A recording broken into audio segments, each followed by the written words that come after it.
एक बार की बात है, महाराज अकबर बीरबल और अपने कुछ मंत्रियों के साथ घोड़ों में बैठकर जंगल की सैर पर निकले। वसंत ऋतु थी और हर तरफ हरियाली ही हरियाली छाई थी। अपने चारों ओर के वातावरण को देखकर अकबर के मन में विचार आया कि अगर इस हरे भरे जंगल में घूमने के लिए घोड़े भी हरे रंग के होते तो कितना आनंद आता है। जैसे ही उनके मन में ये विचार आया तो उन्होंने बीरबल की बुद्धिमानी की परीक्षा लेने की सोची। अकबर अपना घोड़ा बीरबल के पास लेकर गए और बोले, बीरबल, इस जंगल के हरे भरे माहौल को देखकर मेरा मन हरे घोड़े में सवारी करने का कर रहा है, इसलिए तुम जाओ और मेरे लिए कहीं से भी एक हरा घोड़ा ले आओ। अकबर की बात सुनकर बीरबल सोच में पड़ गए। वो समझ गए कि महाराज उनके साथ फिर से कोई खेल खेल रहे हैं।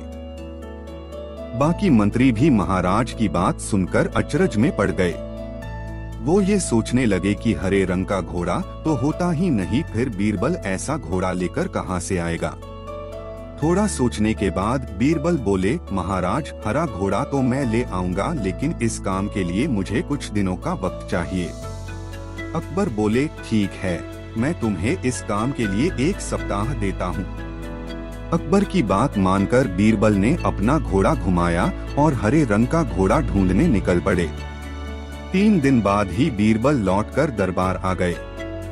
बीरबल को देख अकबर बोले, बीरबल, तुम तो खाली हाथ ही आए हो, हमारे लिए हरे रंग का घोड़ा नहीं लाए। महाराज की बात सुनकर हर कोई जोर जोर से हंसने लगा। सबको लगा इस बार चतुर बीरबल कोई चतुराई नहीं कर पाया। माहौल थोड़ा शांत हुआ तो बीरबल बोले, महाराज, हरे रंग का घोड़ा मैंने ढूंढ लिया है, यही बताने मैं आपके पास आया हूँ। बीरबल की बात सुनकर अकबर के साथ साथ दरबार में बैठे सभी लोग हैरान हो गए। हैरानी भरी आवाज के साथ अकबर बोले, हरा घोड़ा मिल गया है तो फिर तुम इसे लाए क्यों नहीं?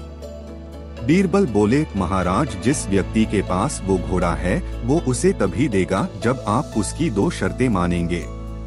अकबर बोले, ठीक है, उसकी शर्तें बताओ, फिर हम उस पर विचार करेंगे।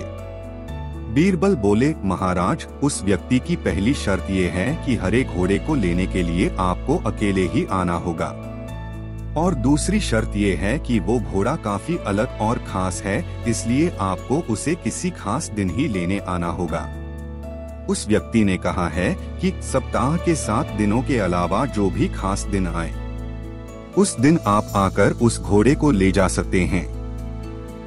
बीरबल की चतुराई भरी बातें सुनकर अकबर समझ गए कि इस बार भी बीरबल के सामने उनकी होशियारी काम नहीं आई। सीख जो हमें इस बीरबल की कहानी से मिलती है, हमें कभी भी ऐसी चीजों की चाह नहीं रखनी चाहिए जो किसी भी तरह हमें मिल नहीं सकती। हमें वास्तविकता में रहकर ही अपनी चाहतें बनानी चाहिए।